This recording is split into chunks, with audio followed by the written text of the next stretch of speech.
Hello, boys and girls of the internet. With you here today for Guerrilla Warfare Part 3. We will be covering surveillance and logistics combined today in one video.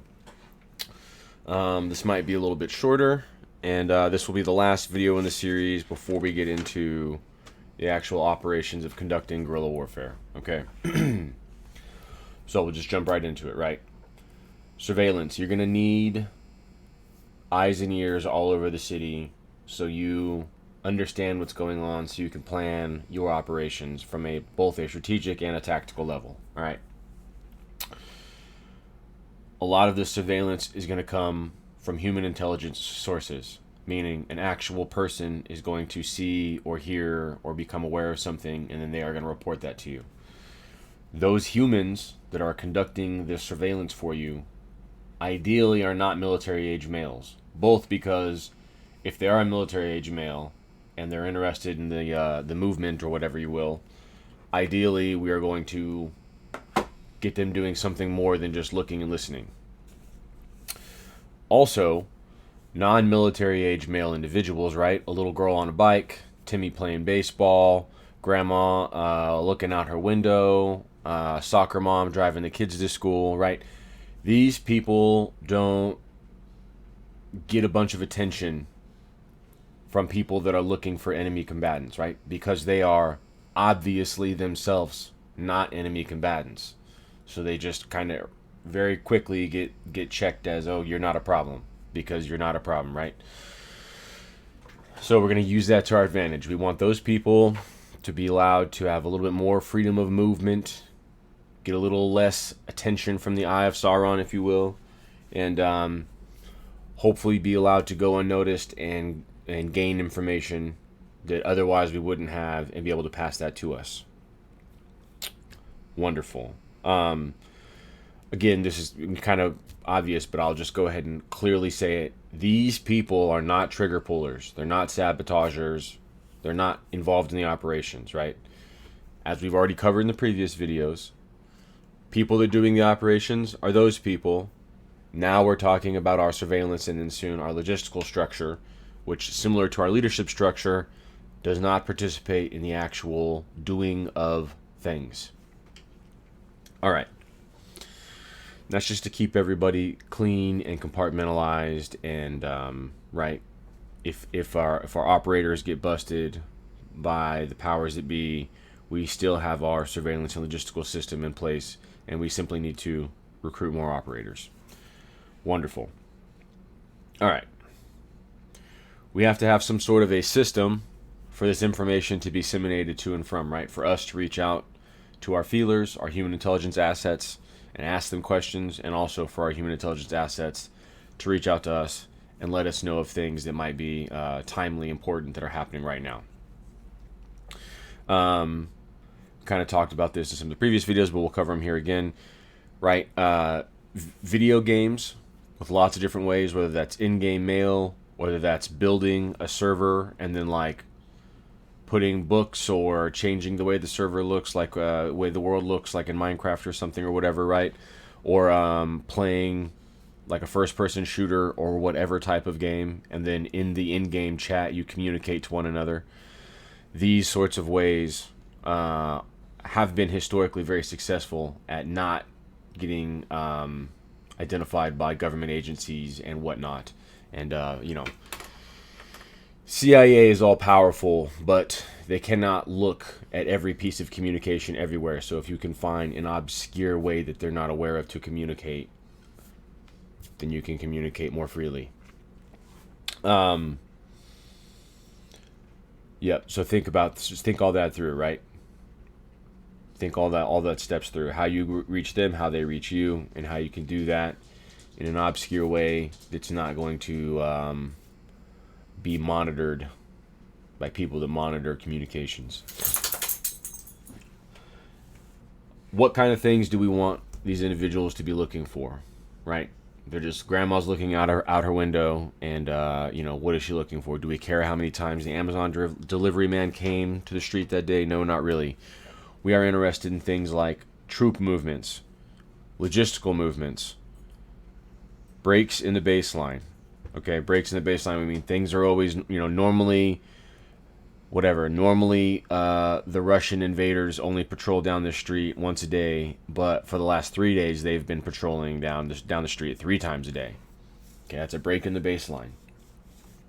Could be the inverse. They normally patrol down the street once a day, and they haven't been here in a week. That's also a break in the baseline.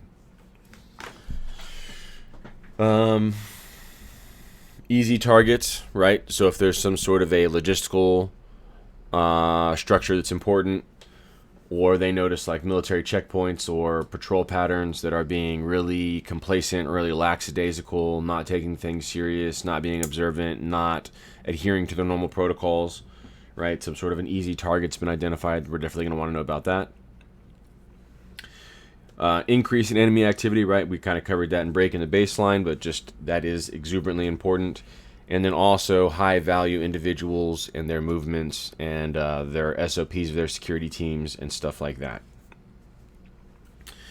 And then last but definitely not least, possibly one of the most important jobs of our surveillance crews is going to be pre-scouting target or operation locations, right? So before we do an ambush or harassing fire or whatever else when we get into all the operations later, we are going to not only want to do a map reconnaissance, but if at all possible, we're going to want to have an actual human go there and look and listen with their eyes and whatever is applicable for that mission, right? Bring her a scanner and listen on the radio, whatever.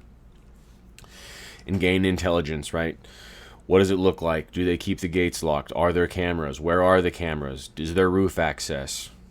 Whatever is applicable to your scenario and setting. All right. That concludes surveillance. Now transitioning over to logistics, the other half of the administrative, non-combative support element that a guerrilla warfighting team needs. All right, so there's kind of 2 different ways that this could go about depending on the greater MET-TC for you and the greater MET-TC for the situation, right? And that is whether you are self-sustaining, right? Do we still have a 9-to-5 job or whatever it is you do, 9-to-5 job, homestead, whatever. You're living your life. You are going and getting groceries and feeding yourself and paying your electricity bill the same way you are doing that today. Just in your free time, instead of flying kites on Sundays, now you go do harassing fire with the boys, okay? That's one option. And if that's what's going on, then basically, in a lot of ways, you are your own logistical support. At some point for you, or at the tempo of the greater situation, it's likely that you're going to transition to a full-time guerrilla fighter or a more primary guerrilla fighter. You might still do something on the side, but you're going to kind of become full-time, focused on the fighting warfare aspect of this. Okay, and if and when that happens, we're going to really rely on the community for stuff like supplies, money, safe places, and also just the general civilian population for supporting us to stay quiet, right? To not rat us out, to look the other way when we walk down the street, to not call the cops if they see us stash something in a cache or whatever the case is, right? And this community support is still obviously a lot of those things, right? Having safe houses and safe places, transportation, et cetera, is going to be important, even if we are still having a 9-to-5 and we are still supporting ourselves like logistically with money and food and water. But that community support is going to become critical, like necessary, unable to survive without, should we transition to the full-time warfighter. Also, probably going to ruffle some feathers, but at some point, if you are actually a guerrilla fighter and you're actually doing this stuff, we're probably going to transfer over into the criminal world on some level. All right, now, yes, everybody has their own morals, and those still apply, and I'm not telling you to bend your own morals, but at some point in time, you're going to need large chunks of money that is not on the books, if you will, right? Not in your bank account. Large sums of cash in hand. And you're also going to want access to illegal items like machine guns or something and other stuff that I'm not going to say any more about. So, operating in a pseudo-organized crime world, fashion, syndicate, realm, whatever, is gonna solve a lot of those problems for you. It's gonna give you access to all those things. Okay, so just prepare yourself for that. All right. So part of logistics is not only the supplying of the stuff, but the actual transportation of the stuff, right? So we're gonna have to definitely. I've already talked about dead drops. That's gonna be applied here. Dead drops of information, which will kind of go on more into the surveillance, but dead drops of supplies and equipment, food, munitions, medical supplies, water purification, batteries, right?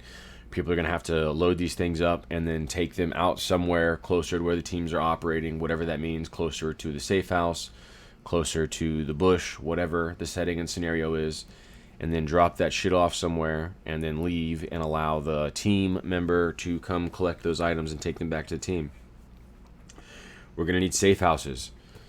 Again, depending on the situation, sometimes you can get a safe house and it doesn't have to be occupied, or it can be occupied so frequently by different individuals of your movement that it seems them occupying it seems as if it's occupied, and it's a place or a setting or a scenario where it makes sense that it's different people all the time, right? Maybe it's like a high Airbnb frequency spot or something like that. But also there's a lot of scenarios where you're going to want a family that has lived in a neighborhood for fucking 20 years or whatever the case is, and everybody knows them and they know that that's the Johnson's house, and there's nothing fishy going on at the Johnson's house because the Johnsons are the Johnsons. But now the Johnsons allow their basement or their garage or their shed in the back or whatever the fuck to be a safe location for guerrilla fighters to bed down overnight, or to stop and change, or to stash equipment, whatever the case is, right? So we're going to need that sort of logistical support from the community. People that are basically sympathizers and willing to allow us to use their property in limited capacities. And then also, as I was talking about, transportation, right? So we're going to need people to physically drive us and stuff places. Again, hopefully that looks like a soccer mom or a grandpa or whatever. Not not me. Not some dude in his 20s and 30s that's in shape with a bunch of tattoos and other military indicators like fucking facial hair and shit like that, right? I don't need to be driving the car. Because if the cop pulls me over or the Russians pull me over or whatever the setting is, they're immediately like on high alert, okay? If it's a fucking soccer mom and she's got her kid in the passenger seat eating an ice cream and it looks like there's just a bunch of dirty laundry in the back or whatever the fuck, right? The cop's gonna pretty much just let her go. Give her a warning, she's on her way. All right, so we will need the support of the community in these ways. I apologize for these subjects, surveillance and logistics, not being really in detail, right? Both the METTC is going to dictate so much stuff that it's hard for me to game plan in detail what's going to be applicable to you, as well as these are not my areas of expertise, right? I was a trigger puller. I was not in the human intelligence or the logistical aspect. But they were adjacent to me. I'm aware they exist. I saw them operate. I worked with them, and they are important elements of any sort of organized combative element.